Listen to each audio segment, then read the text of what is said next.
This time I'll call the February 23rd, 2023 meeting to order for the Dickson County Commission. Would you please stand and join in the flag salute? I pledge allegiance to the flag of the United States of America, to the republic for which stands one nation under God, indivisible, with liberty and justice for all.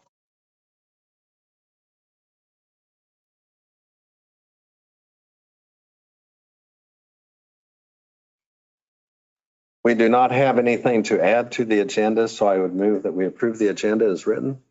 I'll second it. We have the motion and the second. Any discussion or question? All in favor say aye. Aye. Opposed? Motion carries. The consent agenda includes the minutes of the February 16th meeting.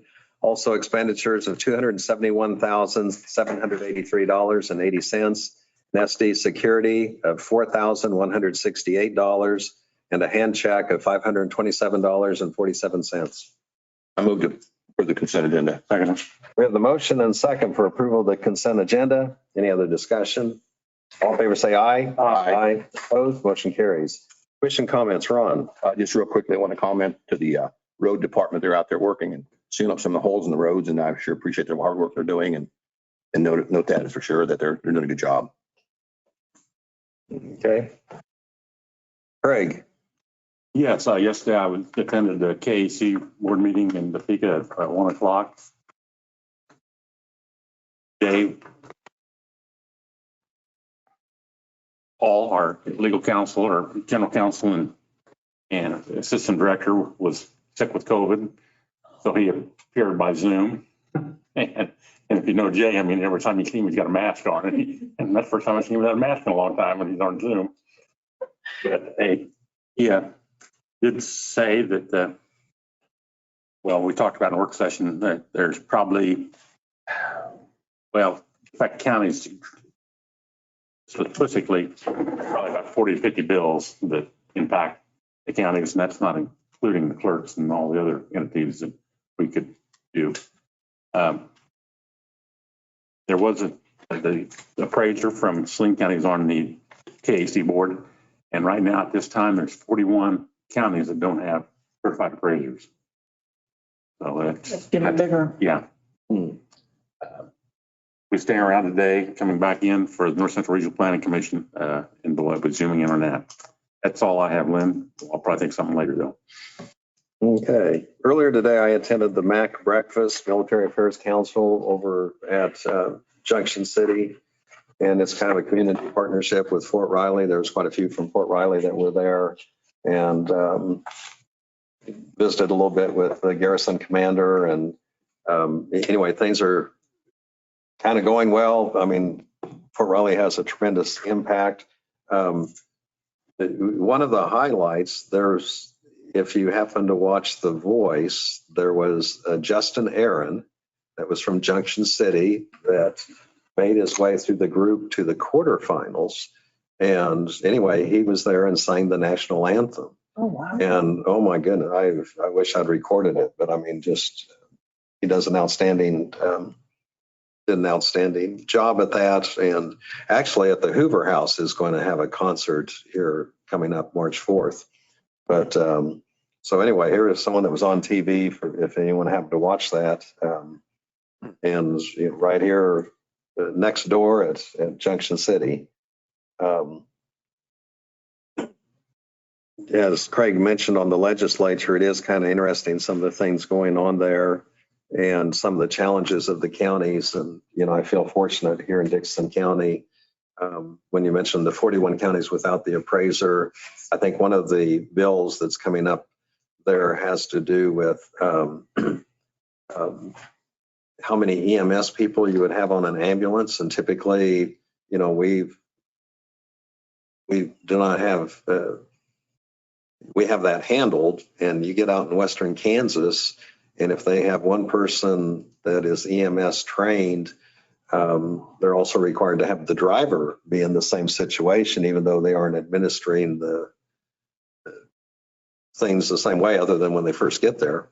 And so anyway, they're wanting to change that. And, you know, at first glance, it seems like we're lowering the bar or the standard. And yet, you know, it's a reality for Western Kansas. They need to have the flexibility, to change that. And so there's a lot of things going on that when you consider what it is for the whole state. And we're kind of fortunate on I-70. We're kind of like in the middle in population. I think we're in the top third population wise or close to it. And so anyway, we'll see how things go. They're ready for the turnaround part there at Topeka. So that's all I have. We do not have any petitions or proclamations. If there would be any public comments that someone would want to make, they could do that at this time.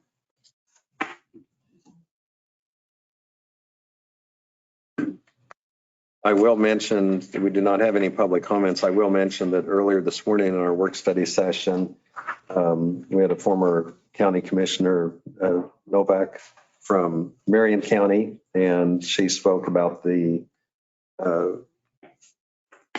some of the challenges they had with the wind turbines in Marion County, and kind of it's almost like a buyer beware type message, but also some of the things to look at as far as some of the contracts that could come through. And so anyway, and we probably had a little over half a dozen people here just for that specific issue.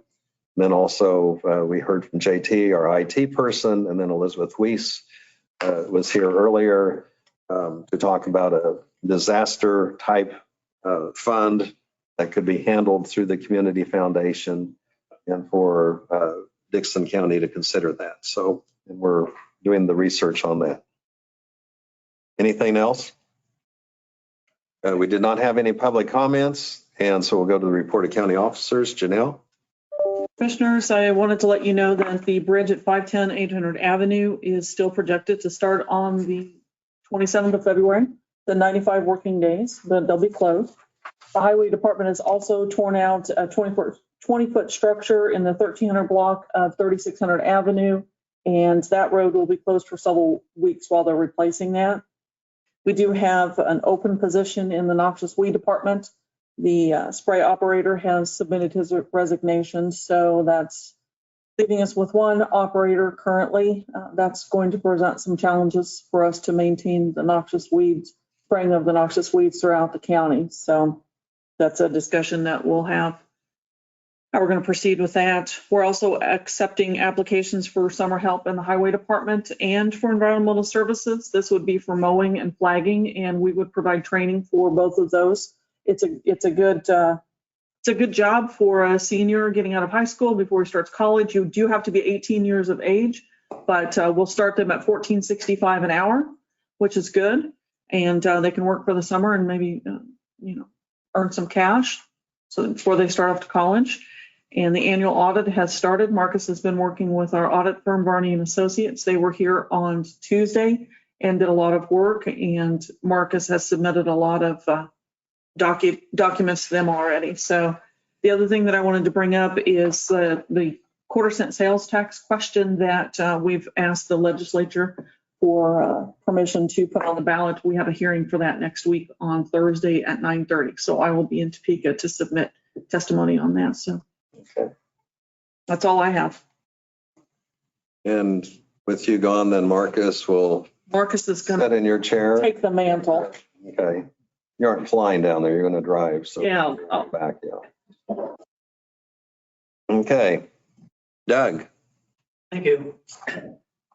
I know Justin Aaron, and I had a deal with him when he came back from the Voice, and he's a nice guy. He's a worship leader at church over in Junction City, Oh, okay. and that's how I met him. Was in that. Good man. Matter of fact, we're going to try and see if we can have something over here with him. We'll see if that turns out to happen.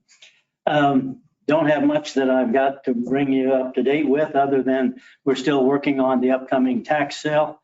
And we're at the stage now where we have sent out subpoenas out of state, and some are coming back to us showing they've been served.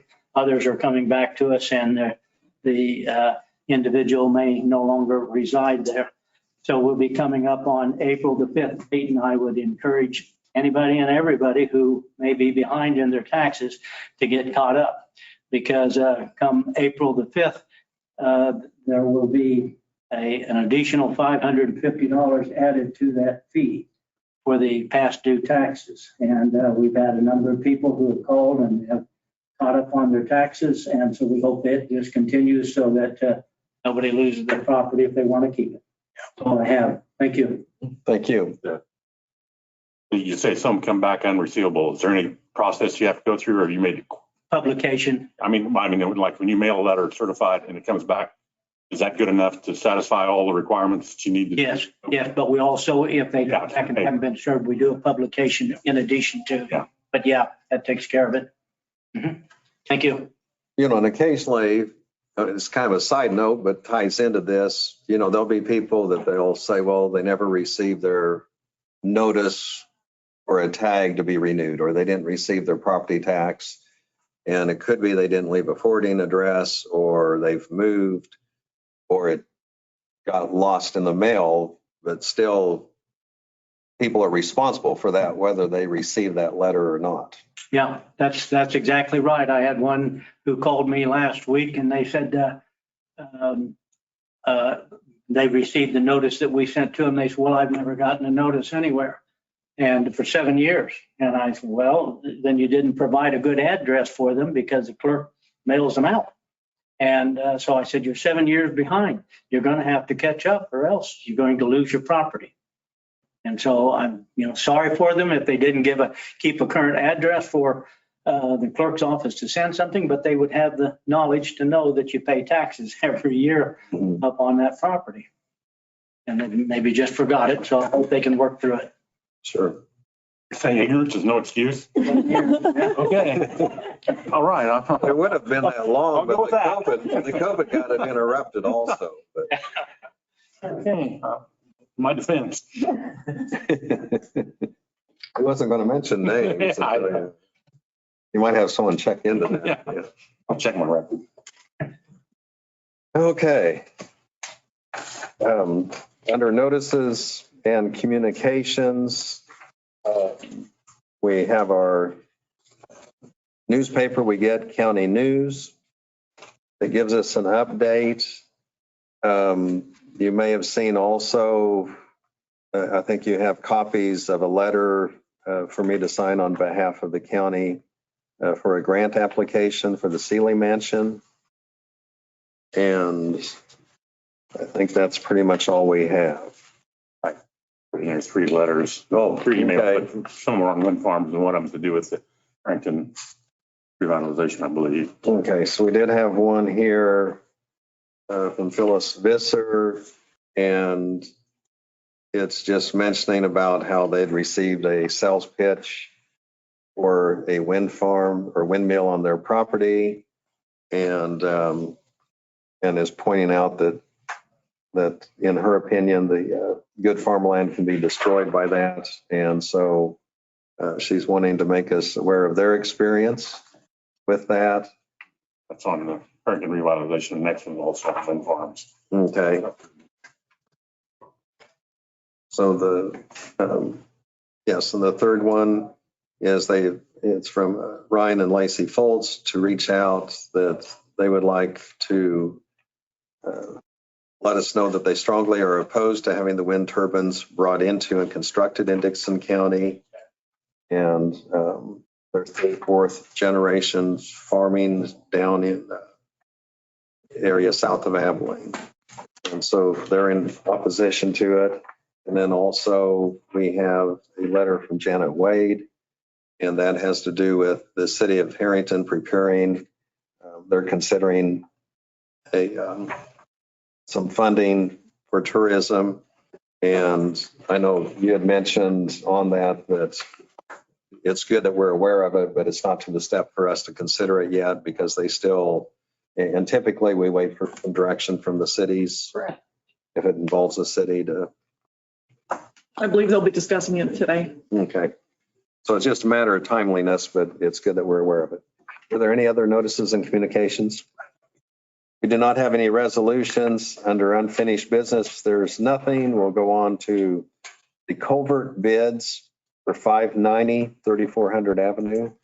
Janelle? Commissioners, there's two bids that we received.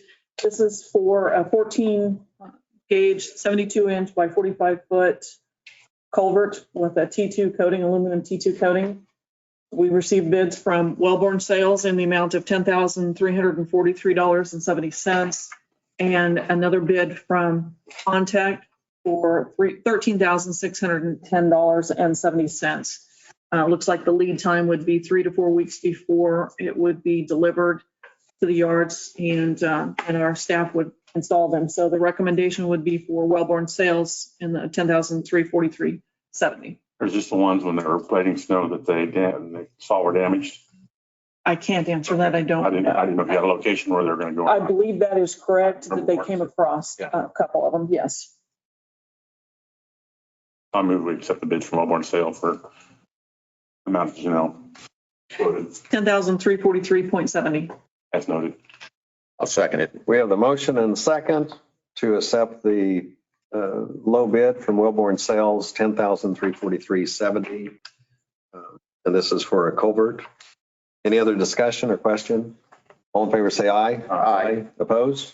Motion carries. Is there any other business to bring before the commission? Do we adjourn? All second. We have the motion and the second to adjourn. Any other discussion? No. All in favor, say aye. Aye. Opposed? Motion carries. We're adjourned.